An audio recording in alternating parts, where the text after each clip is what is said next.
Corona தடுப்பு நடவடிக்கைக்காக தேசிய பேரிடர் நிவாரண நிதியில் இருந்து 1000 கோடி ரூபாய் ஒதுக்க வேண்டும் என பிரதமருக்கு தமிழக முதலமைச்சர் எடப்பாடி பழனிசாமி கோரிக்கை விடுத்துள்ளார். கொரோனா தடுப்பு நடவடிக்கைகள் குறித்து மாநில முதல்வர்களுடன் 2வது நாளாக பிரதமர் காணொலி வாயிலாக ஆலோசனை நடத்தினார். இந்த கூட்டத்தில் பங்கேற்று பேசிய தமிழக முதலமைச்சர் எடப்பாடி பழனிசாமி, மருத்துவ உபகரணங்கள் வாங்குவதற்காக 3000 கோடி ரூபாயை மத்திய அரசு வழங்க வேண்டும் என கேட்டுக் கொண்டார். மேலும் தேசிய பேரிடர் மேலாண்மை நிதியில் இருந்து உடனடியாக 1000 கோடி ரூபாய் விடுவிக்க வேண்டும் என்றும் கேட்டுக் கொண்டார். இது தவிர அனைத்து குடும்ப அட்டைதாரர்களுக்கும் இலவசமாக வழங்கும் வகையில் அரிசி மற்றும் பருப்பு வகைகளை ஒதுக்கீடு செய்ய வேண்டும் எனவும் முதல்வர் பிரதமரை கேட்டுக் கொண்டார். நாளை முதல் சென்னையில் முழு முடக்கம் கடுமையாக்கப்பட உள்ள நிலையில் இதற்காக மண்டல வாரியாக நியமிக்கப்பட்டுள்ள IAS மற்றும் IPS அதிகாரிகளுடன் தலைமைச் செயலாளர் ஆலோசனை மேற்கொண்டார். 12 நாட்களும் சென்னை மாவட்ட காவல் எல்லைக்குட்பட்ட பகுதிகளில் கண்காணிப்பு மற்றும் நோய் தடுப்பு பணிகளை மண்டல அதிகாரிகள் எவ்வாறு மேற்கொள்ள வேண்டும் என தலைமைச் செயலாளர் தலைமையில் ஆலோசனை மேற்கொள்ளப்பட்டது. இந்த கூட்டத்தில் சுகாதாரத்துறை செயலாளர் ராதாகிருஷ்ணன், சென்னை மாநகராட்சி ஆணையர் பிரகாஷ், காவல்துறை தலைமை இயக்குநர் திரிபாதி ஆகியோர் பங்கேற்றனர்.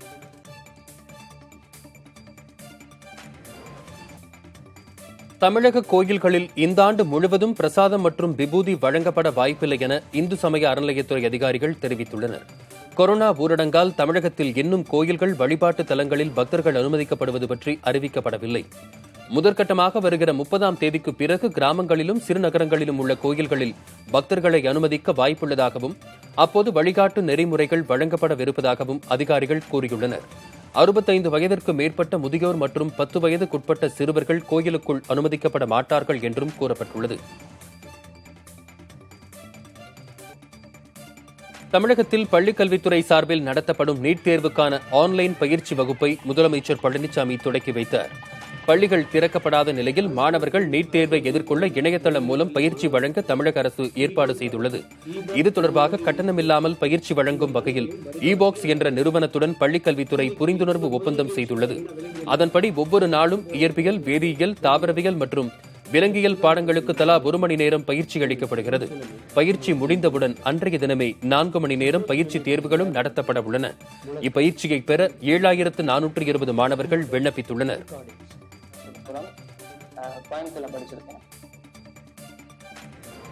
இணைய வழி கல்வி முறை நிச்சயமாக வகுப்பறை கல்விக்கு மாற்று இல்லை என திமுக தலைவர் மு க ஸ்டாலின் தெரிவித்துள்ளார். அவர் வெளியிட்டுள்ள அறிக்கையில், இணைய வழி வகுப்புகள் நடத்துவதற்கு எந்த அனுமதியும் வழங்கவில்லை என்று சென்னை உயர்நீதிமன்றத்தில் தெரிவித்துள்ள தமிழக அரசு, திரைமறைவில் அந்த வகுப்புகளை அனுமதிக்கும் உள்நோக்கத்துடன் ஒரு குழுவை நியமித்துள்ளதாக குற்றம் சாட்டியுள்ளார். இணையவழி வகுப்புகளை நடத்துவதற்கு அடிப்படை கட்டமைப்பு அரசிடமும் இல்லாத நிலையில் இதுபோன்ற ஒரு விஷ பரீட்சையை ஏன் அரசு நடத்த விரும்புகிறது என்றும் அவர் கேள்வி எழுப்பியுள்ளார். ஊரடங்கால் வருமானத்தை இழந்து தவிக்கும் பெற்றோருக்கு ஆன்லைன் வகுப்புகள் தாங்க முடியாத நிதிச்சுமையை தரும் என்றும் ஸ்டாலின் கூறியிருக்கிறார். ஜூலை மாதம் நடத்தப்படவுள்ள தேர்வுகளை ரத்து செய்வது குறித்து பரிசீலிக்குமாறு CBSE நிர்வாகத்தை உச்சநீதிமன்றம் அறிவுறுத்தியுள்ளது. கொரோனா அச்சுறுத்தல் காரணமாக நாடு முழுவதும் பல்வேறு மாநிலங்கள் பொதுத் தேர்வுகளை ரத்து செய்து வருகின்றன. ஆனால் CBSE நிர்வாகம் நிலுவையில் உள்ள 10 மற்றும் 12ஆம் வகுப்பு தேர்வுகள் ஜூலை மாதம் நடத்தப்படும் என அறிவித்துள்ளது. இது தொடர்பாக தாக்கல் செய்யப்பட்ட பொதுநல வழக்குகளை விசாரித்த உச்சநீதிமன்றம் தேர்வுகளை ரத்து செய்துவிட்டு அதற்கு முந்தைய தேர்வுகளில் மதிப்பீடுகளின் அடிப்படையில் தேர்ச்சி முடிவுகளை அறிவிக்க முடியுமா என்பதை பரிசீலிக்குமாறு CBSE நிர்வாகத்தை உச்சநீதிமன்றம் கேட்டுக் கொண்டுள்ளது.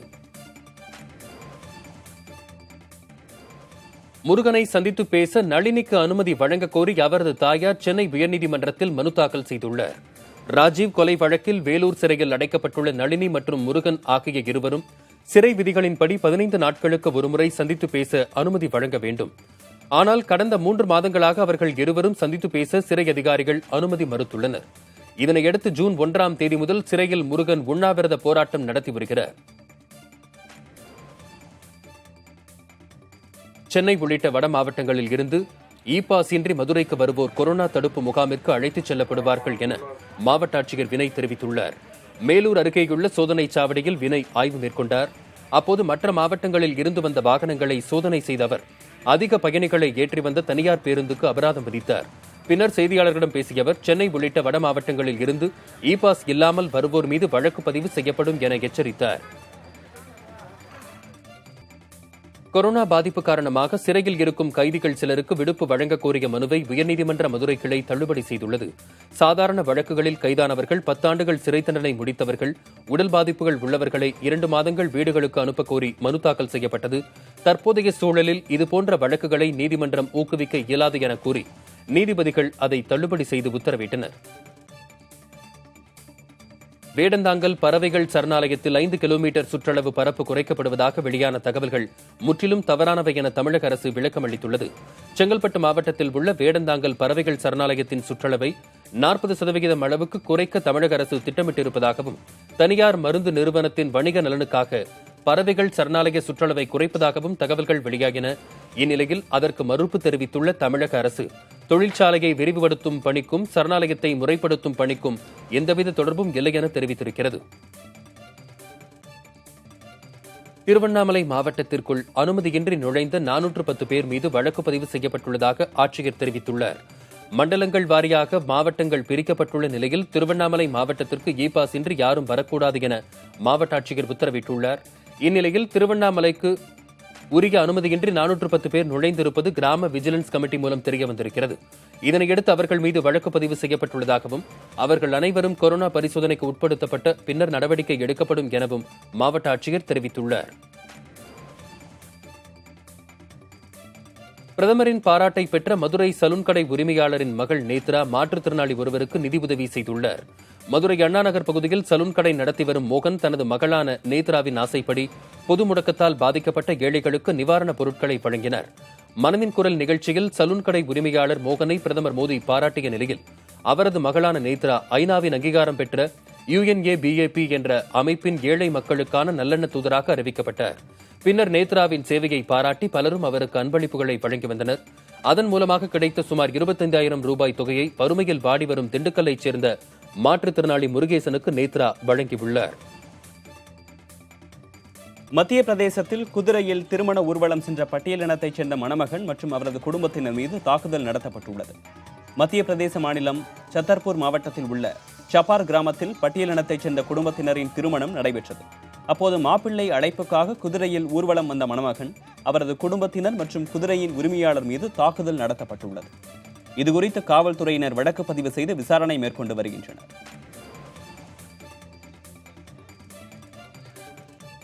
ராஜீவ்காந்தி கொலை வழக்கில் சிறையில் இருக்கும் ரவிச்சந்திரனுக்கு பரோல் கோரி அவரது தாயார் அளித்த மனுவை சிறைத்துறை கண்காணிப்பாளர் நிராகரித்துவிட்டார். அருப்புக்கோட்டையைச் சேர்ந்த ரவிச்சந்திரன் முன்னாள் பிரதமர் ராஜீவ்காந்தி கொலை வழக்கில் மதுரை மத்திய சிறையில் ஆயுள் தண்டனை கைதியாக உள்ளார். இவரை 3 மாதம் பரோலில் விடுவிக்க கோரி அவரது தாயார் ராஜேஸ்வரி மதுரை மத்திய சிறை கண்காணிப்பாளருக்கு மனு அனுப்பியிருந்தார். அதில் சிறையில் கொரோனா பரவி வருவதால் ரவிச்சந்திரனை பரோலில் விடுதலை செய்ய வேண்டும் என கோரியிருந்தார். இந்த மனுவை சிறைத்துறை கண்காணிப்பாளர் நிராகரித்துவிட்டார். அதில் ரவிச்சந்திரன் மத்திய சட்டத்தின் கீழ் தண்டிக்கப்பட்டுள்ளார் என்றும், இதனால் தமிழ்நாடு தண்டனை தள்ளி வைத்தல் விதிப்படி அவருக்கு பரோல் விடுப்பு வழங்க முடியாது எனவும் கூறப்பட்டுள்ளது.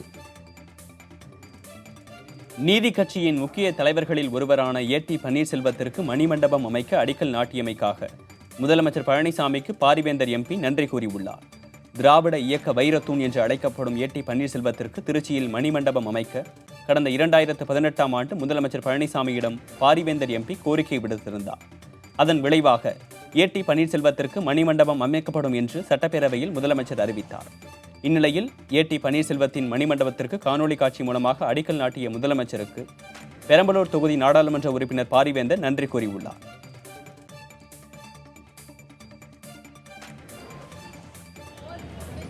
கொரோனா தொற்றுக்கு எத்தனால் வேப்பர் சிகிச்சை முறையை மேற்கொள்ள அனுமதி அளிக்க கோரிய மனுவை உச்சநீதிமன்றம் தள்ளுபடி செய்துள்ளது.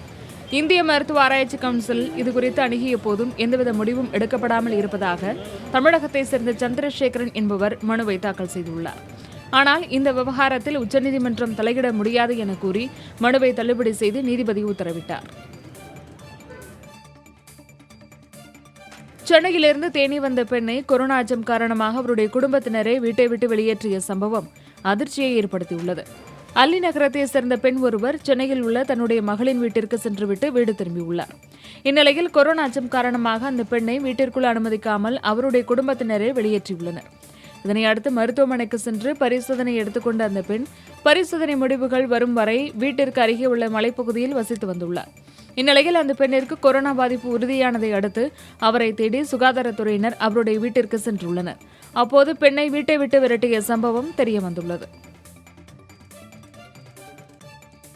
சிவகங்கை மாவட்டம் அகரம் என்ற ஊரில் நடைபெற்ற அகழ்வாராய்ச்சியில் தங்க நாணயம் கண்டெடுக்கப்பட்டுள்ளது. கீழடி மற்றும் அதனை சுற்றி அமைந்துள்ள பண்பாட்டு மேடுகளை உள்ளடக்கிய கொந்தகை, அகரம், மணலூர் ஆகிய இடங்களில் தமிழ்நாடு அரசு தொல்லியல் துறை சார்பில் அகழாய்வு பணிகள் நடைபெற்று வருகின்றன. அகரம் ஊரில் நடைபெறும் அகழ்வாராய்ச்சியில் தங்க நாணயம் கண்டறியப்பட்டுள்ளது. 1 சென்டிமீட்டர் அளவுடைய இந்த நாணயம் 300 மில்லிகிராம் எடை கொண்டுள்ளது. இது கிபி 17ஆம் நூற்றாண்டில் புழக்கத்தில் இருந்த நாணயம் என்றும் இவை வீரராயன் படம் என்றும் அழைக்கப்படுவதாக ஆய்வாளர்கள் கூறுகிறார்கள். கன்னியாகுமரி மாவட்டம் குழித்துறையில் குப்பை கிடங்கு மூடப்பட்டதால் நகராட்சியின் பல்வேறு பகுதிகளில் குப்பைகள் தேங்கி கிடப்பதாகவும் இதனால் சுற்றுச்சூழல் பாதிப்பதாகவும் புகார் எழுந்திருக்கிறது. குப்பை கிடங்கை நகராட்சியினர் மூடிய நிலையில் மக்கும் குப்பைகளை மட்டும் தூய்மை பணியாளர்கள் பல்வேறு பகுதிகளில் இருந்து சேகரித்து அதனை உரமாற்றும் முயற்சியில் ஈடுபட்டுள்ளனர். மக்காத குப்பைகளை நகரின் பல்வேறு பகுதிகளில் ஆங்காங்கே கொட்டி வைத்து எரிப்பதால் சுற்றுச்சூழல் பாதித்துள்ளதாக பொதுமக்கள் புகார் கூறியுள்ளனர்.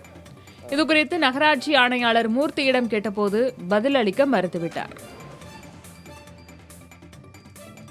நெல்லை மாவட்டம் ராதாபுரம் சுற்றுவட்டார பகுதிகளில் விளைச்சல் அதிகமாக இருந்தும் பொது முடக்கம் காரணமாக பருத்திக்கு போதிய விலை கிடைக்கவில்லை என விவசாயிகள் வேதனை தெரிவிக்கிறார்கள். கடந்த ஆண்டை விட இந்த ஆண்டு பருத்தி அதிக மகசூல் கொடுத்திருந்தும் பஞ்சாலைகள் மூடியிருப்பதால் கொள்முதல் செய்ய வழியில்லாமல் விவசாயிகள் தவித்து வருகின்றனர். கடந்த ஆண்டு குவிண்டால் ஒன்றுக்கு 6,500 ரூபாய் வரை விற்பனையான பஞ்சு தற்போது 3 முதல் 4,000 ரூபாய் வரை மட்டுமே விற்பனையாவதாக விவசாயிகள் வருத்தம் தெரிவிக்கின்றனர். ராமநாதபுரம் மாவட்டம் முதுகுளத்தூரில் குற்ற சம்பவங்களை தடுப்பதற்காக இளைஞர்களின் கூட்டு முயற்சியால் கிராமம் முழுவதும் சிசிடிவி கேமராக்கள் பொருத்தப்பட்டுள்ளன. செல்வநாயகபுரம் கிராமத்தில் 1000க்கும் மேற்பட்ட மக்கள் வசித்து வருகிறார்கள். இப்பகுதிகளைச் சேர்ந்தவர்கள் பெரும்பாலும் ஆடு மாடுகளை வளர்த்து வருகின்றனர். இந்நிலையில் தொடர்ச்சியாக ஆடு மாடுகள் மற்றும் வயல்களில் உள்ள விளைபொருட்கள் திருடப்போவதாக கூறப்படுகிறது. இதனால் திருட்டு சம்பவங்களை தடுக்கும் வகையில் அப்பகுதி இளைஞர்கள் அனைவரும் ஒன்று சேர்ந்து கிராமம் முழுவதும் சிசிடிவி கேமராக்கள் பொருத்தி அவர்களை கண்காணித்து வருகின்றனர். மயிலாடுதுறை அருகே கடுவங்குடி கிராமத்தில் மின்மாற்றி பழுதடைந்ததால் 100 ஏக்கருக்கு மேல் குறுவை பயிர்கள் கருகும் நிலை ஏற்பட்டிருப்பதாக விவசாயிகள் வருந்துகிறார்கள். கடுவங்குடி ஊராட்சியில் பம்ப்செட் மூலம் 120 ஏக்கர் பரப்பளவில் குறுவை சாகுபடி மேற்கொள்ளப்பட்டுள்ள நிலையில் மின்மாற்றியில் அடிக்கடி பழுது ஏற்படுவதாக தெரிவிக்கிறார்கள். கடந்த மாதம் 2 முறை மின்மாற்றியில் ஏற்பட்ட பழுதை சரி செய்வதற்காக பணம் கொடுத்ததால் மின்வாரிய ஊழியர்கள் சரி செய்ததாக கூறும் விவசாயிகள் தற்போது மின்மாற்றி மீண்டும் வெடித்துவிட்டதாக தெரிவிக்கின்றனர். இதனை சரி செய்வதற்கு 30,000 ரூபாய் மின்சாரத்துறையினர் கேட்பதாக விவசாயிகள் புகார் கூறுகிறார்கள். மின்மாற்றியை மாற்றித்தர மாவட்ட நிர்வாகம் நடவடிக்கை எடுக்க வேண்டும் என கடுவங்குடி பகுதி விவசாயிகள் கோரிக்கை விடுக்கின்றனர். தமிழகத்தில் ஊரடங்கு மீறியவர்களிடமிருந்து வசூலித்த அபராத தொகை 13 கோடியை தாண்டியது. ஊரடங்கை மீறியதாக தமிழகம் முழுவதும் 85 நாட்களில் 6,51,426 பேரை காவல்துறையினர் கைது செய்து விடுவித்துள்ளனர். போக்குவரத்து காவல்துறையினர் அபராதமாக 13,12,03,674 ரூபாயை வசூலித்ததாக தமிழக காவல்துறை கூறியுள்ளது. இந்நிலையில் ஊரடங்கு உத்தரவு அமலுக்கு வந்த 85 நாட்களில் தடையை மீறியதாக 4,76,347 வாகனங்கள் பறிமுதல் செய்யப்பட்டுள்ளன. டிக்டாக் உள்ளிட்ட சீனாவை சேர்ந்த 55 செயலிகளை தடை செய்ய வேண்டும் என்று மத்திய அரசுக்கு உளவுத்துறை பரிந்துரைத்துள்ளது. TikTok, Zoom, SHAREit, Clean Master, Xender, UC Browser, WeChat, Helo, Clash of Kings, Club Factory உள்ளிட்ட 55 செயலிகள் உளவுத்துறை அளித்த பட்டியலில் இடம்பெற்றுள்ளன. இந்த செயலிகள் மூலம் கோடிக்கணக்கான இந்தியர்களின் தரவுகள் வெளியே செல்வதாக எச்சரித்துள்ள உளவுத்துறை இந்த செயலிகள் பாதுகாப்பிற்கு அச்சுறுத்தல் விடுப்பதாகவும் கூறுகிறது. திருவண்ணாமலை மாவட்ட எல்லையில் காவல்துறை மற்றும் வருவாய்த்துறையினர் தீவிர வாகன சோதனையில் ஈடுபட்டு வருகின்றனர். கொரோனா தடுப்பு நடவடிக்கையாக வந்தவாசி மேல்மருவத்தூர் சாலையில் சோதனைச் சாவடி அமைக்கப்பட்டுள்ளது. இவ்வழியாக பிற மாவட்டங்களில் இருந்து இ பாஸ் உள்ளிட்ட உரிய ஆவணங்களின்றி வரும் வாகனங்களை திருப்பி அனுப்புகின்றனர். 4 காவலர்களுக்கு கொரோனா தொற்று உறுதி செய்யப்பட்ட நிலையில் வேலூர் மாவட்டம் பாகாயம் காவல் நிலையம் மூடப்பட்டது. இங்கு பணியாற்றும் பெண் காவலருக்கு கடந்த 3 நாட்களுக்கு முன்பு கொரோனா தொற்று உறுதி செய்யப்பட்டது. இதனையடுத்து உடன் பணியாற்றிய காவலர்களிடம் மேற்கொள்ளப்பட்ட பரிசோதனையில் மேலும் 3 பேருக்கு வைரஸ் தொற்று உறுதி செய்யப்பட்டது. இதனையடுத்து பாகாயம் காவல் நிலையம் தற்காலிகமாக மூடப்பட்டுள்ளது. மத்திய பிரதேசத்தில் குதிரையில் திருமண ஊர்வலம் சென்ற பட்டியலினத்தைச் சேர்ந்த மணமகன் மற்றும் அவரது குடும்பத்தினர் மீது தாக்குதல் நடத்தப்பட்டுள்ளது. மத்திய பிரதேச மாநிலம் சத்தர்பூர் மாவட்டத்தில் உள்ள சப்பர் கிராமத்தில் பட்டியலினத்தைச் சேர்ந்த குடும்பத்தினரின் திருமணம் நடைபெற்றது. அப்போது மாப்பிள்ளை அழைப்பிற்காக குதிரையில் ஊர்வலம் வந்த மணமகன், அவரது குடும்பத்தினர் மற்றும் குதிரையின் உரிமையாளர் மீது தாக்குதல் நடத்தப்பட்டுள்ளது. இதுகுறித்து காவலர்கள் வழக்கு பதிவு செய்து விசாரணை நடத்தி வருகின்றனர். ஊரடங்கு தொடங்கியது முதலே உடற்பயிற்சி கூடங்கள் மூடப்பட்டிருப்பதால் வாடகை கொடுக்க முடியாமல் சிரமப்பட்டு வருவதால் அரசு தக்க நடவடிக்கை எடுக்க வேண்டும் என்று தமிழ்நாடு உடற்பயிற்சி சங்கத்தினர் வேண்டுகோள் விடுத்துள்ளனர். தமிழ்நாடு உடற்பயிற்சி கூட உரிமையாளர்கள் கமிட்டியின் நிர்வாகிகள் சாலிகிராமத்தில் செய்தியாளர்களை சந்தித்தனர். அப்போது உடற்பயிற்சி கூடங்களை நம்பி ஏராளமான குடும்பங்கள் இருக்கும் நிலையில் அவர்களுக்கு ஆதரவாக அரசு ஒரு அறிக்கை கூட விடாமல் இருப்பது வருத்தம் அளிப்பதாக கூறினர். சிவகங்கை மாவட்டம் காளையார்கோவில் அருகே மருதுபாண்டிய சகோதரர்கள் ஆங்கிலேயர்களை எதிர்த்து போரிட பயன்படுத்திய அரண்மனை சிதிலமடைந்து காணப்படுகிறது. அதனை சீரமைத்து பராமரிக்க மக்கள் கோரிக்கை விடுக்கின்றனர். கிபி 13ஆம் நூற்றாண்டில் காளையார்கோவில் அருகே சிறுவயலில் கட்டப்பட்ட அரண்மனை போர் பயிற்சி களமாக இருந்தது. தொல்லியல் துறை கட்டுப்பாட்டில் உள்ளது. அந்த மருதுபாண்டியர்கள் கோட்டையை புனரமைக்க மக்கள் வேண்டுகோள் விடுத்துள்ளனர். மேட்டுப்பாளையம் அருகே முள்வேலியில் சிக்கிய நிலையில் மீட்கப்பட்ட சிறுத்தை சிகிச்சை பலனின்றி உயிரிழந்தது. மோத்தைப்பாளையம் என்னுமிடத்தில் கடந்த 14ஆம் தேதி தோட்டத்தின் இரும்பு வேலியில் சிக்கிய நிலையில் ஒரு பெண் சிறுத்தை மீட்கப்பட்டது. மார்பு, முதுகெலும்பு, தண்டுவட நரம்பு பகுதிகள் பலத்த சேதமடைந்த நிலையில் சிறுத்தைக்கு மேட்டுப்பாளையத்தில் வைத்து தீவிர சிகிச்சை அளிக்கப்பட்டது. எனினும் சிகிச்சை பலனின்றி நேற்று சிறுத்தை உயிரிழந்தது. சென்னை, திருவள்ளூர், காஞ்சிபுரம் மற்றும் செங்கல்பட்டு ஆகிய மாவட்டங்களில் பொது முடக்கத்தின் போது குடும்ப அட்டைதாரர்களுக்கு 1000 ரூபாய் வழங்க 218 கோடி ரூபாய் நிதி ஒதுக்கி தமிழக அரசு அரசாணை வெளியிட்டுள்ளது. நாளை முதல் 30ஆம் தேதி வரை சென்னை, திருவள்ளூர், காஞ்சிபுரம், செங்கல்பட்டு ஆகிய 4 மாவட்டங்களில் பொது முடக்கம் அறிவிக்கப்பட்டுள்ளது. இந்த 4 மாவட்டங்களில் உள்ள 21,83,000 குடும்ப அட்டைதாரர்களுக்கு தலா 1000 ரூபாய் வழங்கப்படும் என அரசு அறிவித்துள்ளது. இதற்காக 218 கோடியே 35,97,000 ரூபாயை ஒதுக்கி தமிழக அரசு அரசாணை வெளியிட்டுள்ளது.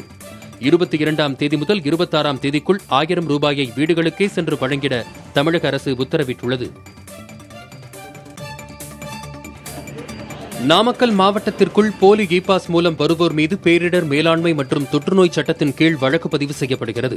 கொரோனா தடுப்பு நடவடிக்கையாக மாவட்ட எல்லைகளில் 14 இடங்களில் சோதனைச் சாவடிகள் அமைக்கப்பட்டு வாகனங்கள் தீவிரமாக கண்காணிக்கப்பட்டு வருகின்றன. இ-பாஸ் இல்லாத மற்றும் போலியான இ-பாஸ் மூலம் வரும் வாகனங்களை காவல்துறையினர் பறிமுதல் செய்து வருகின்றனர். பிரதான சாலையை தவிர்த்துவிட்டு கிராம சாலைகளின் வழியே நாமக்கல் மாவட்டத்துக்குள் நுழையும் வாகனங்களையும் காவல்துறையினர் துரத்திச் சென்று நடவடிக்கை எடுத்து வருகின்றனர். சென்னை உள்ளிட்ட வட மாவட்டங்களில் இருந்து இ-பாஸ் இன்றி மதுரைக்கு வருவோர் கொரோனா தடுப்பு முகாமிற்கு அழைத்துச் செல்லப்படுவார்கள் என மாவட்ட ஆட்சியர் வினய் தெரிவித்துள்ளார். மேலூர் அருகேயுள்ள சோதனைச் சாவடியில் வினய் ஆய்வு மேற்கொண்டார். அப்போது மற்ற மாவட்டங்களில் இருந்து வந்த வாகனங்களை சோதனை செய்த அவர் அதிக பயணிகளை ஏற்றி வந்த தனியார் பேருந்துக்கு அபராதம் விதித்தார். வேடந்தாங்கல் பறவைகள் சரணாலயத்தில் 5 கிலோமீட்டர் சுற்றளவு பரப்பு குறைக்கப்படுவதாக வெளியான தகவல்கள் முற்றிலும் தவறானவை என்று தமிழக அரசு விளக்கமளித்துள்ளது.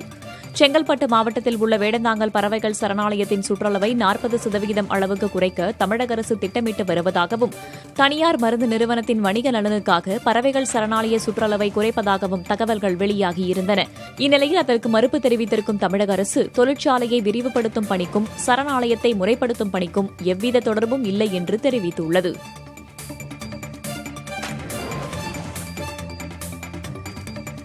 PM கேர்ஸ் நிதி அனைத்தையும் தேசிய பேரிடர் மேலாண்மை நிதிக்கு மாற்றக் கோரும் மனு மீது பதிலளிக்குமாறு மத்திய அரசுக்கு உச்சநீதிமன்றம் உத்தரவிட்டுள்ளது. கொரோனா காலத்தில் ஏழைகளுக்கு உதவுவதற்காக உருவாக்கப்பட்ட PM கேர்ஸ் நிதியுதவி திட்டத்தில் செலுத்தப்பட்ட கோடிக்கணக்கான ரூபாய் முறையாக செலவழிக்கப்படவில்லை என குற்றச்சாட்டு எழுந்தது. மேலும் தகவல் அறியும் உரிமைச் சட்டத்தின் கீழும் PM கேர்ஸ் வராது என மத்திய அரசு தெரிவித்தது. இந்நிலையில் PM கேர்ஸ் நிதி அனைத்தையும் தேசிய பேரிடர் மேலாண்மை நிதிக்கு மாற்றக் கோரி பொதுநல வழக்காடு அமைப்பு உச்சநீதிமன்றத்தில் மனு தாக்கல் செய்தது. இதனை விசாரித்த நீதிபதிகள் மத்திய அரசு பதிலளிக்குமாறு நோட்டீஸ் பிறப்பித்தனர்.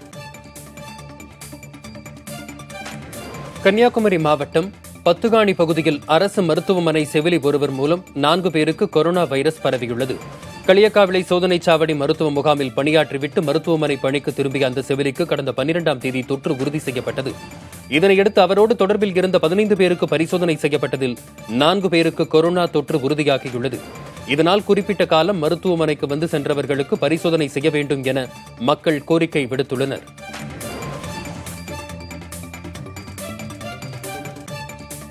சேலத்தில் நகைக்கடை உரிமையாளரை தாக்கி 6 லட்சம் ரூபாயை பறித்த 5 பேர் கைது செய்யப்பட்டனர். அவர்களிடமிருந்து பணமும் துப்பாக்கி ஒன்றும் பறிமுதல் செய்யப்பட்டது. சேலம் பொன்னம்மாபேட்டையில் நகைக்கடை நடத்தி வருபவர் கார்த்தி. இவருக்கு ஏற்கனவே அறிமுகமானவர் நகை மதிப்பீட்டாளர் மணிகண்டன். தனசேகரன் என்பவர் 20 சவரன் நகைகளை விற்கவிருப்பதாக மணிகண்டன் கூறிய நிலையில் பணத்துடன் அவரது வீட்டிற்கு சென்றார் கார்த்தி. அப்போது கார்த்தியை நண்பர்களோடு சேர்ந்து தாக்கிய தனசேகரன் 6,56,000 ரூபாயுடன் தப்பிச் சென்றார். காயங்களுடன் மருத்துவமனையில் சேர்க்கப்பட்ட கார்த்தி அளித்த புகாரின் பேரில் தனசேகரன், மணிகண்டன் உள்ளிட்ட 5 பேர் கைது செய்யப்பட்டனர். நாளை முதல் முழு முடக்கம் கடைபிடிக்கப்படுவதால் காஞ்சிபுரம் மாவட்டத்திற்கு உட்பட்ட அனைத்து நுழைவாயில்களையும் மூட சிறப்பு அதிகாரி உத்தரவிட்டுள்ளார். காஞ்சிபுரம் மாவட்டத்திற்கு கொரோனா தடுப்பு பணிகளுக்காக சிறப்பு கண்காணிப்பு அதிகாரிகளாக மாநில தேர்தல் ஆணையத்தின் செயலாளர் சுப்பிரமணியன் மற்றும் டிஐஜி பவானீஸ்வரி ஆகியோர் நியமிக்கப்பட்டுள்ளனர். குன்றத்தூர், மாங்காடு மற்றும் அதனை சுற்றியுள்ள ஊராட்சிகளில் நாளை முதல் 30ஆம் தேதி வரை முழு பொது முடக்கம் கடைபிடிக்கப்படுகிறது. இதனையடுத்து காஞ்சிபுரத்திலிருந்து யாரும் வெளியே செல்லவும் அனுமதியின்றி உள்ளே நுழையவும் தடை விதிக்கப்பட்டுள்ளது. பாதுகாப்பு பிரச்சினைகள் இருப்பதால் சீன உபகரணங்களை பயன்படுத்த வேண்டாம் என பிஎஸ்என்எல் நிறுவனத்திற்கு கூற மத்திய அமைச்சகம் முடிவு செய்துள்ளதாக தகவல்கள் தெரிவிக்கின்றன. மத்திய அரசின் பொதுத்துறை நிறுவனமான பிஎஸ்என்எல் மறுசீரமைப்பு நடவடிக்கைகளை மேற்கொண்டு வருகிறது. அந்த வகையில் 4G அலைவரிசை சேவையை மேம்படுத்த சீன உபகரணங்களை பயன்படுத்துவதை நிராகரிக்க முடிவு செய்துள்ளதாக தகவல்கள் தெரிவிக்கின்றன. பாதுகாப்பு பிரச்சினைகள் இருப்பதால் சீன உபகரணங்களை பயன்படுத்த வேண்டாம் என பிஎஸ்என்எல் நிறுவனத்திற்கு அறிவுறுத்த மத்திய அமைச்சகம் முடிவு செய்துள்ளதாக தெரிகிறது. எனவே இது தொடர்பான டெண்டர்களை அதற்கேற்ப மாற்றவும் கேட்டுக் கொள்ளப்பட்டுள்ளதாக கூறப்படுகிறது. நீட் தேர்வுகள் தள்ளி வைக்கப்பட்டுள்ளதாக வெளியான செய்தி உண்மையில்லை என தேசிய தேர்வு முகமை தெரிவித்துள்ளது. மருத்துவ இளநிலை படிப்புகளில் சேர்வதற்கான நீட் தேர்வு ஜூலை 26ஆம் தேதி நடைபெறும் என அறிவிக்கப்பட்டுள்ளது. இந்நிலையில் நீட் தேர்வு தள்ளி வைக்கப்பட்டுள்ளதாக சமூக வலைதளங்களில் செய்தி வெளியானது. இதனை மறுத்துள்ள தேசிய தேர்வு முகமை தேர்வை தள்ளி வைப்பது தொடர்பாக இதுவரை எந்த முடிவும் எடுக்கவில்லை என தெரிவித்துள்ளது. தேர்வு தொடர்பான தகவல்களுக்கு பெற்றோர்கள் அதிகாரப்பூர்வ இணையதளத்தை மட்டுமே பார்க்குமாறு அறிவுறுத்தியுள்ளது.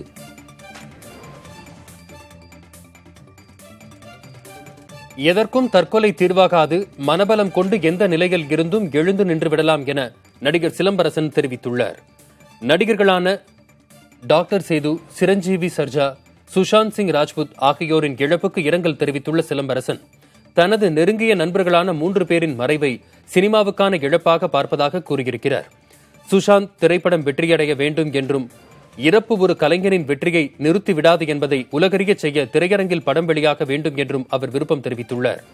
மனதளவில் தளர்ந்து போய்விட வேண்டாம், எதற்கும் தற்கொலை தீர்வாகாது என்றும் எந்த நிலையில் இருந்தும் எழுந்து நின்று விடலாம், வெற்றி பெற்றுவிடலாம் என்பதை மனதில் இருந்து நீக்கிவிட வேண்டாம் என்றும் சிலம்பரசன் கேட்டுக் கொண்டுள்ளார். திருச்சியில் சீட்டு பணம் வசூல் செய்து 20 கோடி ரூபாய்க்கும் மேல் மோசடி செய்த நபர் மீது பாதிக்கப்பட்டவர்கள் பொருளாதார குற்றப்பிரிவு அலுவலகத்தில் புகார் அளித்துள்ளனர். திருச்சி கோட்டை ரயில் நிலையம் அருகில் உள்ள ஜான்தோப்பு பகுதியில் வசித்து வரும் சுப்பிரமணி உறையூர், காந்தி மார்க்கெட் உள்ளிட்ட பல்வேறு பகுதிகளில் பணம் வசூலித்து ஏலச்சீட்டு நடத்தி வந்துள்ளார்.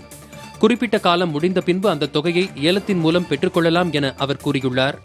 ஆனால் உரிய காலம் முடிந்த பின்பும் அவர்களுக்கு உரிய பணத்தை திரும்ப தராமல் ஏமாற்றி வந்ததாக தெரிகிறது.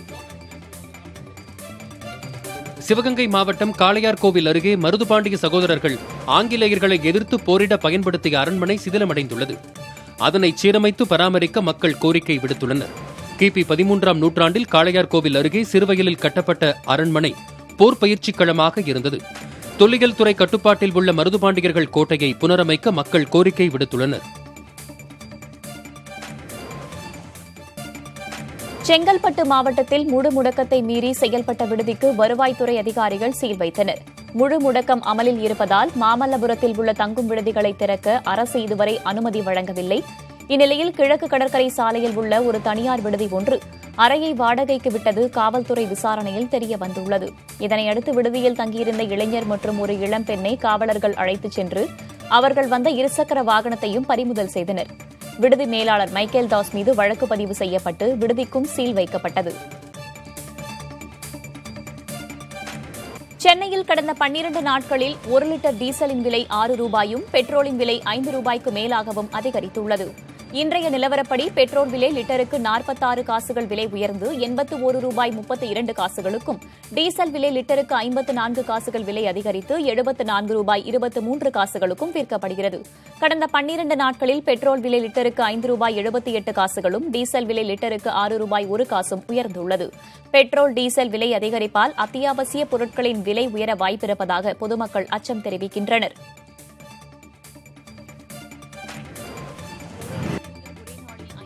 பேருக்கு கொரோனா தொற்று உறுதி செய்யப்பட்டுள்ளது. பாதிக்கப்பட்ட அனைவரும் இந்திரா காந்தி அரசு மருத்துவக் கல்லூரி மருத்துவமனையில் அனுமதிக்கப்பட்டுள்ளதாக சுகாதாரத்துறை இயக்குநர் மோகன்குமார் தெரிவித்தார். இதன் மூலம் அங்கு கொரோனா தொற்றால் பாதிக்கப்பட்டவர்களின் எண்ணிக்கை 270 உயர்ந்துள்ளது. இவர்களில் 5 பேர் உயிரிழந்துள்ளனர். 109 பேர் நோய் தொற்றிலிருந்து குணமடைந்து வீடு திரும்பிய நிலையில் 156 பேர் மருத்துவமனையில் சிகிச்சை பெற்று வருகின்றனர். நாளுக்கு நாள் கொரோனா தொற்று அதிகரித்து வருவதையடுத்து இன்று காலை முதல் புதுச்சேரி தமிழக எல்லைகள் சீல் வைக்கப்பட்டன. சென்னை, திருவள்ளூர், காஞ்சிபுரம் மற்றும் செங்கல்பட்டு ஆகிய மாவட்டங்களில் பொது முடக்கத்தின் போது குடும்ப அட்டைதாரர்களுக்கு 1000 ரூபாய் வழங்க 218 கோடி ரூபாய் நிதி ஒதுக்கி தமிழக அரசு அரசாணை வெளியிட்டுள்ளது. நாளை முதல் 30ஆம் தேதி வரை சென்னை, திருவள்ளூர், காஞ்சிபுரம், செங்கல்பட்டு ஆகிய 4 மாவட்டங்களில் பொது முடக்கம் அறிவிக்கப்பட்டுள்ளது. இந்த 4 மாவட்டங்களில் உள்ள 21,83,000 குடும்ப அட்டைதாரர்களுக்கு தலா 1000 ரூபாய் வழங்கப்படும் என அரசு அறிவித்துள்ளது. இதற்காக 218 கோடியே 35,97,000 ரூபாயை ஒதுக்கி தமிழக அரசு அரசாணை வெளியிட்டுள்ளது. 22ஆம் தேதி முதல் 26ஆம் தேதிக்குள் 1000 ரூபாயை வீடுகளுக்கே சென்று வழங்கிட தமிழக அரசு உத்தரவிட்டுள்ளது. மயிலாடுதுறை மாவட்டம் தரங்கம்பாடி அருகே மீன்பிடிக்க வீசிய வலையில் 1 கோடியே 60 லட்சம் ரூபாய் மதிப்பிலான கஞ்சா மூட்டை சிக்கியது. சின்னங்குடி கிராமத்தைச் சேர்ந்த மீனவர்கள் சிலர் ஜெயகாந்த் என்பவருக்கு சொந்தமான ஃபைபர் படகில் மீன்பிடிக்கச் சென்றனர். காரைக்கால் அருகே மீன்பிடிப்பதற்காக அவர்கள் வீசிய வலையில் ஒரு மூட்டை சிக்கியது. அதை எடுத்து பிரித்து பார்த்தபோது மூட்டைக்குள் 16 பொட்டலங்களில் கஞ்சா இருப்பது தெரியவந்தது. மீனவர்களின் வலையில் சிக்கிய 32 கிலோ எடை கொண்ட அந்த கஞ்சாவின் மதிப்பு சர்வதேச சந்தையில் 1 கோடியே 60 லட்சம் ரூபாய். தமிழக கோயில்களில் இந்த ஆண்டு முழுவதும் பிரசாதம் மற்றும் விபூதி வழங்கப்பட வாய்ப்பில்லை என இந்து சமய அறநிலையத்துறை அதிகாரிகள் தெரிவித்திருக்கிறார்கள். கொரோனா ஊரடங்கால் தமிழகத்தில் இன்னும் கோயில்கள், வழிபாட்டு தலங்களில் பக்தர்கள் அனுமதிக்கப்படுவது பற்றி அறிவிக்கப்படவில்லை. முதற்கட்டமாக வருகிற 30ஆம் தேதிக்கு பிறகு கிராமங்களிலும் சிறுநகரங்களிலும் உள்ள கோயில்களில் பக்தர்களை அனுமதிக்க வாய்ப்புள்ளதாகவும் அப்போது வழிகாட்டு நெறிமுறைகள் வழங்கப்படவிருப்பதாகவும் அதிகாரிகள் கூறியுள்ளனர். 65 வயதுக்கும் மேற்பட்ட முதியோர் மற்றும் 10 வயதுக்கு உட்பட்ட சிறுவர்கள் கோயிலுக்குள் அனுமதிக்கப்பட மாட்டார்கள் என்றும் கூறப்பட்டுள்ளது. PM கேர்ஸ் நிதி அனைத்தையும் தேசிய பேரிடர் மேலாண்மை நிதிக்கு மாற்றக் கோரும் மனு மீது பதிலளிக்குமாறு மத்திய அரசுக்கு உச்சநீதிமன்றம் உத்தரவிட்டுள்ளது. கொரோனா காலத்தில் ஏழைகளுக்கு உதவுவதற்காக உருவாக்கப்பட்ட PM கேர்ஸ் நிதியுதவி திட்டத்தில் செலுத்தப்பட்ட கோடிக்கணக்கான ரூபாய் முறையாக செலவழிக்கப்படவில்லை என குற்றச்சாட்டு எழுந்தது. மேலும் தகவல் அறியும் உரிமைச் சட்டத்தின் கீழும் PM கேர்ஸ் வராது என மத்திய அரசு தெரிவித்தது. இந்நிலையில் PM கேர்ஸ் நிதி அனைத்தையும் தேசிய பேரிடர் மேலாண்மை நிதிக்கு மாற்றக் கோரி பொதுநல வழக்காடு அமைப்பு உச்சநீதிமன்றத்தில் மனு தாக்கல் செய்தது. இதனை விசாரித்த நீதிபதிகள் மத்திய அரசு பதிலளிக்குமாறு நோட்டீஸ் பிறப்பித்தனர்.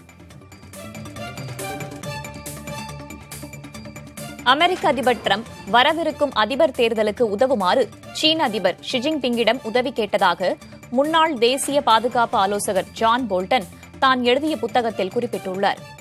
அமெரிக்காவின் முன்னாள் தேசிய பாதுகாப்பு ஆலோசகர் ஜான் போல்டன் அந்த சம்பவம் நிகழ்ந்த அறை, வெள்ளை மாளிகை நினைவுகள் என்ற புத்தகத்தை வரும் 23ஆம் தேதி வெளியிட இருக்கிறார். அதில் சர்வதேச நாடுகள் தொடர்பாக டிரம்ப் பேசிய சர்ச்சைக்குரிய கருத்துக்கள், ரகசிய விவாதங்கள் ஆகியவை இடம்பெற்றிருப்பதாக கூறப்படுகிறது. இந்நிலையில் கடந்த ஆண்டு ஜூன் மாதம் ஜப்பானின் ஒசாகா நகரில் நடைபெற்ற G20 உச்சி மாநாட்டின் போது அதிபர் டிரம்ப் சீன அதிபர் ஷி ஜின்பிங்கை சந்தித்ததாகவும் அப்போது வரவிருக்கும் அதிபர் தேர்தலில் தன்னுடைய வெற்றியை உறுதிப்படுத்துமாறு ஷி ஜின்பிங்கிடம் வலியுறுத்தினார் என்றும் ஜான் போல்டன் எழுதிய புத்தகத்தில் குறிப்பிட்டிருக்கிறார். அப்போதைய வர்த்தக பேச்சுவார்த்தைக்கு ஷி ஜின்பிங் ஒப்புக்கொண்டதால் அவரை டிரம்ப் சீன வரலாற்றில் மிகப்பெரிய தலைவர் என்று புகழாரம் சூட்டியதாகவும் குறிப்பிடப்பட்டுள்ளது. இதற்கிடையில் ஜான் போல்டனின் புத்தகத்தை தடை செய்ய கோரி நீதிமன்றத்தில் அவசர ஆணை ஒன்றை டிரம்ப் அரசு தாக்கல் செய்துள்ளது. தேசிய பாதுகாப்பு ஆய்வு நடைமுறை முடிவடைவதற்கு முன்பாகவே புத்தகத்தை வெளியிட போல்டன் முயற்சி செய்வதாக தடை கோரி டிரம்ப் நிர்வாகம் தாக்கல் செய்த மனுவில் கூறப்பட்டுள்ளது. ரகசிய தகவல்களை அவர் வெளியிட முயற்சிப்பதாகவும் குற்றம் சாட்டப்பட்டுள்ளது. நாட்டின் தேசிய பாதுகாப்பிற்கு ஊறு விளைவிக்கும் நூல் வெளியிடப்படுவதை தடை செய்ய வேண்டும் என்றும் மனுவில் கோரப்பட்டுள்ளது. முன்னாள் தேசிய பாதுகாப்பு ஆலோசகர் ஜான் போல்டன் எழுதிய புத்தகத்தை வரும் 23ஆம் தேதி வெளியிட இருப்பதாக தெரிவிக்கப்பட்டுள்ளது.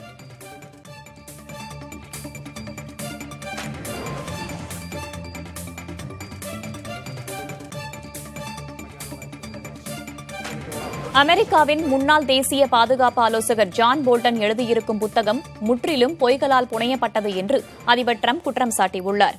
அமெரிக்காவின் முன்னாள் தேசிய பாதுகாப்பு ஆலோசகர் ஜான் போல்டன் எழுதியிருக்கும் அந்த சம்பவம் நிகழ்ந்த அறை வெள்ளை மாளிகை நினைவுகள் என்ற புத்தகத்தை வரும் 23ஆம் தேதி வெளியிடவுள்ளார். இதற்கிடையில் புத்தகத்தின் ஒரு பகுதி Wall Street Journal, New York times மற்றும் வாஷிங்டன் போஸ்ட் ஆகிய பத்திரிகைகளில் வெளியிடப்பட்டிருக்கிறது. இந்நிலையில் புத்தகத்தில் சொல்லப்பட்ட அனைத்தும் பொய்யான தகவல்கள் என்று ட்ரம்ப் கூறினார். போல்டனை தான் தேசிய பாதுகாப்பு ஆலோசகர் பதவியிலிருந்து நீக்கியதிலிருந்து அவர் தன் மீது குற்றம் சாட்டி வருவதாகவும், போருக்கு மட்டுமே செல்ல விரும்பிய அவர் ஒரு முட்டாள் என்றும் டுவிட்டரில் அதிபர் ட்ரம்ப் பதிவிட்டிருக்கிறார். ஈரான் விவகாரத்தில் அதிபர் ட்ரம்ப் எடுத்த பல்வேறு அதிரடியான முடிவுகளுக்கு ஜான் போல்டன் தான் காரணம் என்றும், அதே நிலைப்பாட்டை வடகொரியா, ஆப்கானிஸ்தான், ரஷ்யா தொடர்பான விவகாரங்களிலும் அமெரிக்கா கடைபிடிக்க வேண்டும் என்று ட்ரம்பிடம் வலியுறுத்தியதால் இருவருக்குமிடையே கருத்து வேறுபாடு ஏற்பட்டதாகவும் கூறப்படுகிறது.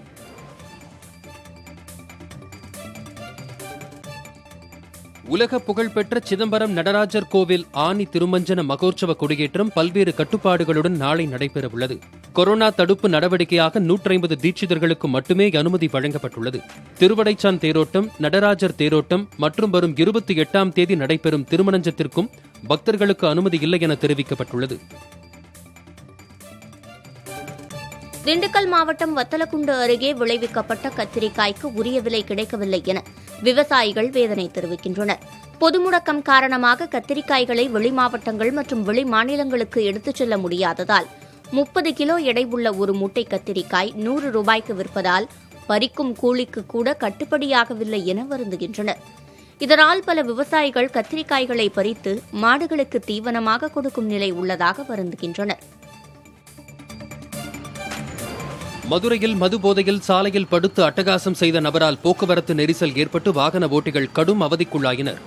கருப்பாயூரணி பகுதியில் உள்ள மதுபான கடையில் மது வாங்குவோர் அதே பகுதியிலேயே அமர்ந்து குடித்துவிட்டு பொதுமக்களுக்கு இடையூறு ஏற்படுத்தியதாக தெரிகிறது.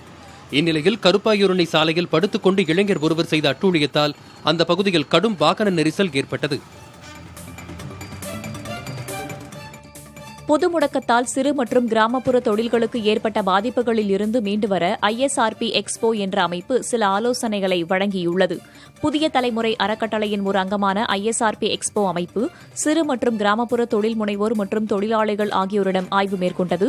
அதில் உற்பத்தி பொருட்களை தொலைதூரம் எடுத்து சந்தைப்படுத்துவதில் சிரமம் உள்ளதால் அதனை எளிமையாக்க வேண்டும் என்பது உள்ளிட்ட பல்வேறு கோரிக்கைகளை முன்வைத்ததாக தெரிகிறது.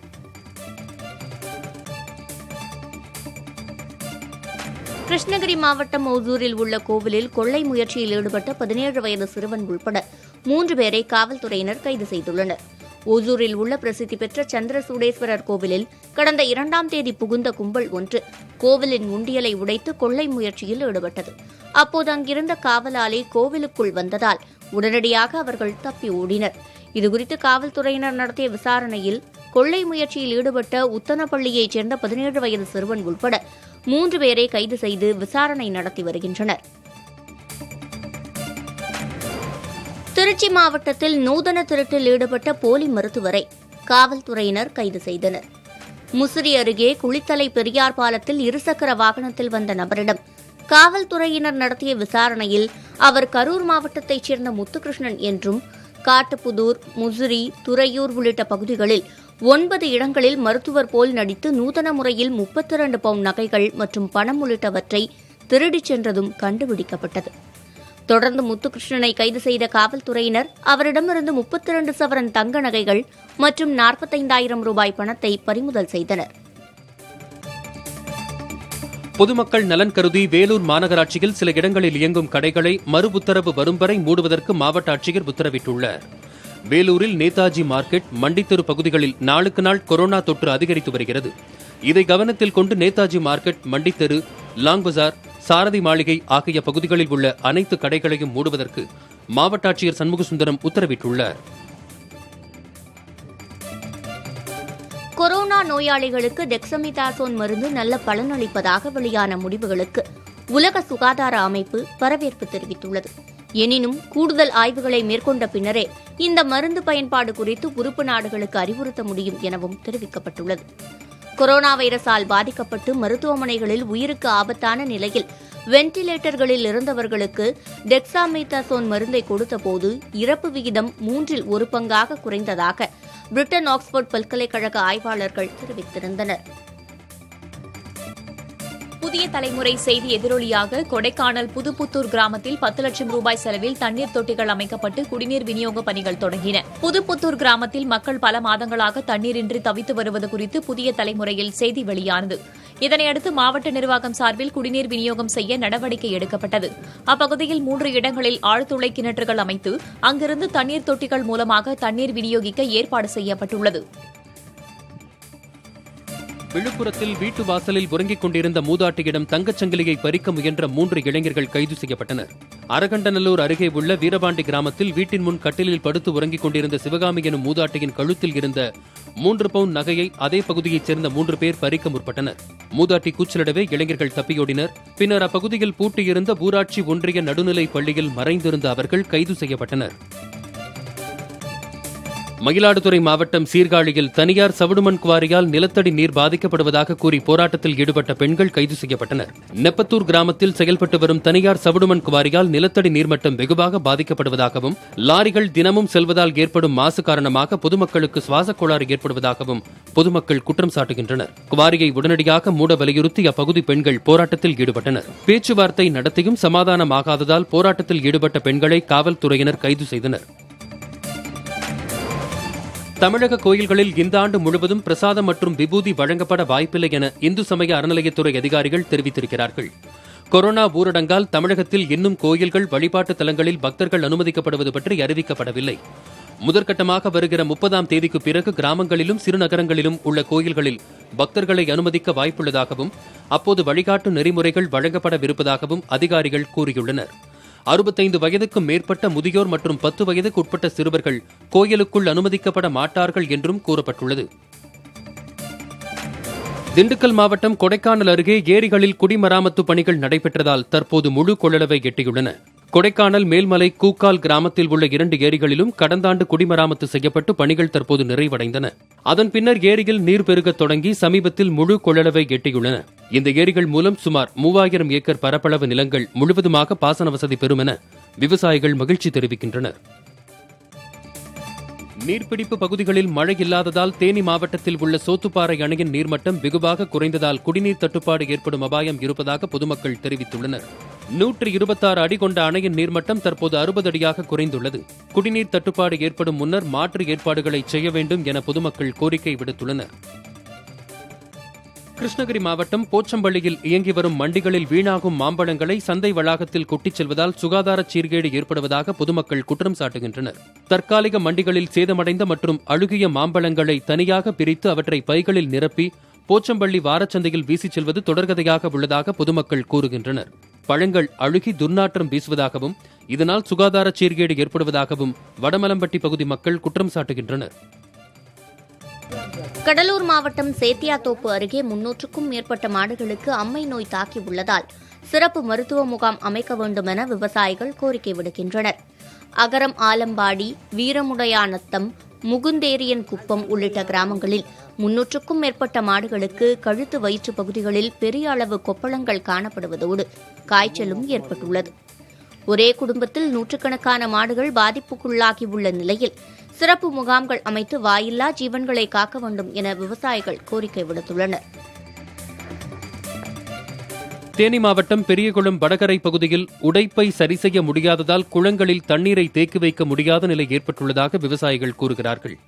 ஆண்டிகுளம், சின்னப்பூலாங்குளம் ஆகிய 2 குளங்களையும் நம்பி 250க்கும் மேற்பட்ட ஏக்கர் விவசாய நிலங்கள் உள்ளன. இங்கு குளங்களில் மதகுகள் சேதமடைந்த நிலையில் உள்ளதால் அவற்றில் தண்ணீரை தேக்கி வைக்க முடியாத நிலை உள்ளதாக பொதுமக்கள் தெரிவித்துள்ளனர். இதுகுறித்து பெரியகுளம் பொதுப்பணித்துறை அதிகாரிகளிடம் கேட்டபோது குளத்தின் சேதமடைந்த மதகுகளை சீர் செய்யவும் ஆக்கிரமிப்புகளை அகற்றவும் நடவடிக்கை எடுக்கப்பட்டு வருவதாக கூறியுள்ளனர். புதுக்கோட்டை மாவட்டம் திருமயத்தில் கொரோனா தொற்று காரணமாக அப்பகுதியில் உள்ள அனைத்து கடைகளும் 2வது நாளாக அடைக்கப்பட்டுள்ளன. புதுக்கோட்டையில் கொரோனாவால் 86 பேர் பாதிக்கப்பட்டுள்ளனர். இந்நிலையில் சென்னையிலிருந்து திருமயம் பகுதிக்கு துக்க நிகழ்வுக்காக வந்த பெண் காவலருக்கு கொரோனா பாதிப்பு உறுதியாகியுள்ளது. இதனால் அவர் கலந்து கொண்ட துக்க நிகழ்ச்சிக்கு சென்றவர்களுக்கும் கொரோனா பாதிப்பு இருக்கலாம் என மக்கள் அச்சத்தில் ஆழ்ந்துள்ளனர். இந்நிலையில் கொரோனா பரவலை தடுக்க திருமயம் பகுதியில் உள்ள அனைத்து கடைகளும் 2வது நாளாக அடைக்கப்பட்டதால் அப்பகுதி முழுவதும் வெறிச்சோடி காணப்படுகிறது. புதுச்சேரி மக்கள் தனிமனித இடைவெளியை கடைபிடிக்கவில்லை என்றால் ஜூலை மாதத்தில் புதுச்சேரியில் பாதிக்கப்பட்டோரின் எண்ணிக்கை ஆயிரக்கணக்காகும் என்று துணைநிலை ஆளுநர் கிரண்பேடி எச்சரிக்கை விடுத்துள்ளார். புதுச்சேரியில் கொரோனா தொற்றால் பாதிக்கப்பட்டவர்களின் எண்ணிக்கை 271ஆக அதிகரித்துள்ளது. தற்போது மருத்துவமனையில் 149 பேர் சிகிச்சையில் உள்ளனர். 116 பேர் சிகிச்சைக்கு பிறகு வீடு திரும்பியுள்ளனர். 6 பேர் உயிரிழந்துள்ளனர். இதனை ரெட் அலர்ட்டாகவோ கோவிட் அலர்ட்டாகவோ புதுச்சேரி மக்கள் கருத்தில் எடுத்துக் கொள்ள வேண்டும் எனவும் கிரண்பேடி வலியுறுத்தியுள்ளார்.